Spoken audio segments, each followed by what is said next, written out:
قوتابخانەی كلیڤەری ناحكومی.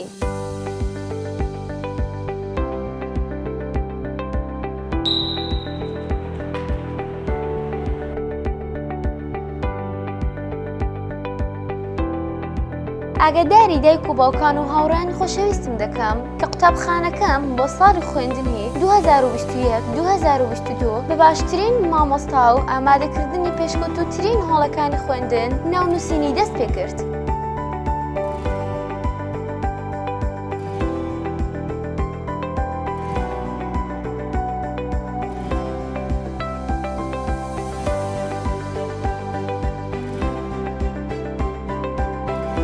ڕۆژانە وەرزش دەکەم لە یاریگای تایبەت بە چاودێری مامۆستایانی بەئەزموون.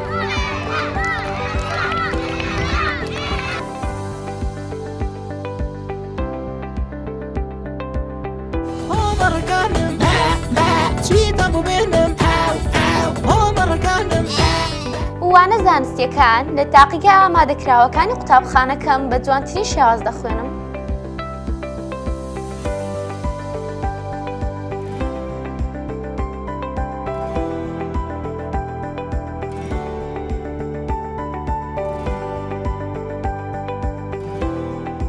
جوانترین و باشترین وانە لە مامۆستاکانم وەردەگرم.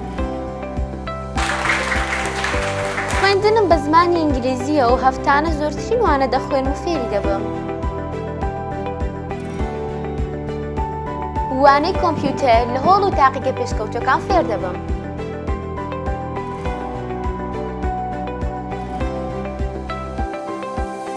پشکنینی هەفتانە دەکەم لەلایەن پزیشکی قوتابخانەکەم. لە قوتابخانەکەم گرنگی تەواو دەدرێت بە وانەی ئاین و دابینکردنی هۆڵی تایبەت بە وانەکانی هونەر و موسیقا. سەرەتای هەموو هەفتەیەک لەگەڵ هاوڕێکانم بە چەند چالاکیەک خوێندن دەست پێ دەکەینەوە.